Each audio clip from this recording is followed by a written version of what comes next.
Here is our host, Tian Wei. Hello and welcome to World Insight, coming to you live from Beijing on CGTN.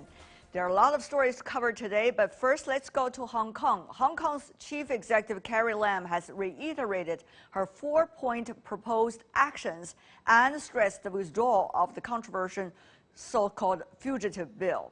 The 4-point action was announced by Carrie Lam on Wednesday. Besides the withdrawal of the bill, she also appointed new members to a body handling complaints against the police and also promised direct dialogue with communities and initiated a review by academics to examine Hong Kong's social problems. This is what she had to say to journalists today.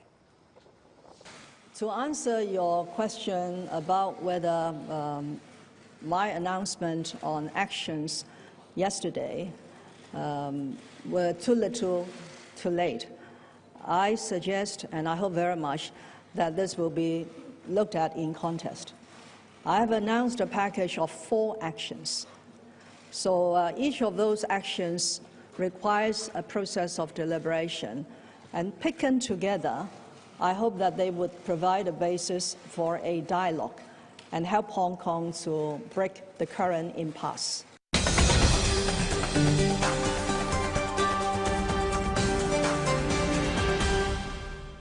For the latest of the development in Hong Kong, we have in Hong Kong Lawrence Ma, barrister and chairman of the Hong Kong Legal Exchange Foundation. Mr. Ma, welcome to our program. First question for you. What do you make of the 4 points made by the Chief Executive, Carrie Lam? Will that be able to calm down the situation from your perspective?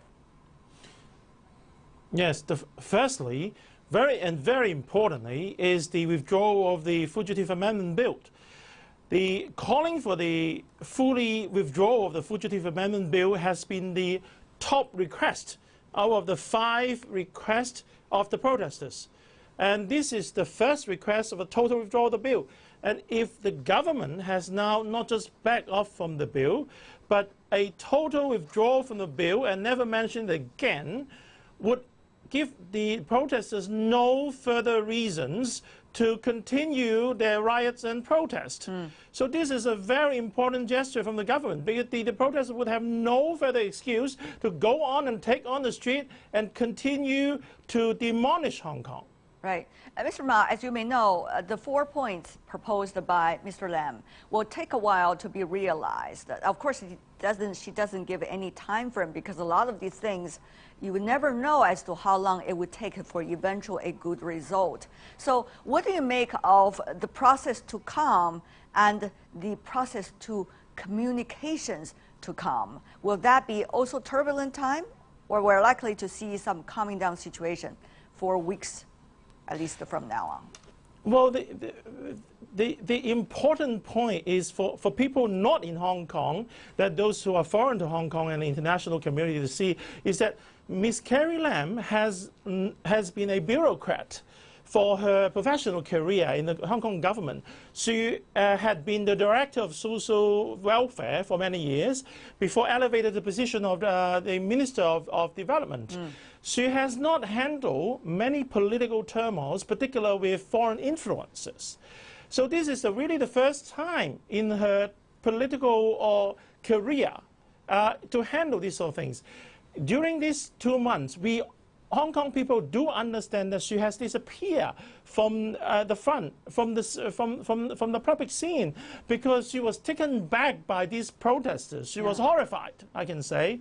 But today you can see the positive step of a real chief executive coming out to Hong Kong and facing the Hong Kong public and the international community to propose something productive, positive, constructive, so as to take Hong Kong out from the impasse, as she said. So we have great hope on her, because we want to see a revitalized, a confident, as well as a re-energized chief executive to lead Hong Kong. We'll see how things will be evolving from here. Last question for you, Mr. Ma. Now, there is a difference between those who made one round after another of riots in the streets and the general good-hearted protesters at the very beginning, particularly of this campaign, we have seen over the past few months.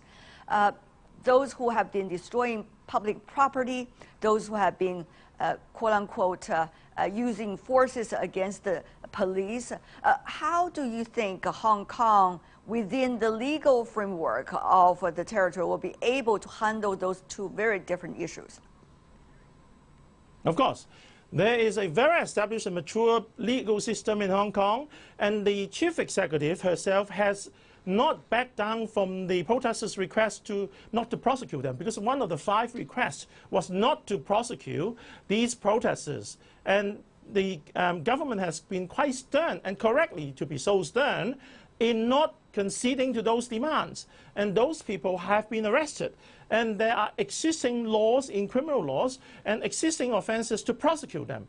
I think the offenders have to be segregated from the general protesters who did not who was protesting peacefully. Right. And these protesters who were rioters and vagrants would be severely punished under the laws of Hong Kong. All right.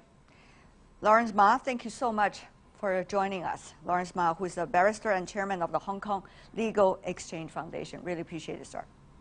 That was an update on Hong Kong. We'll shift our focus to Iran after this short break.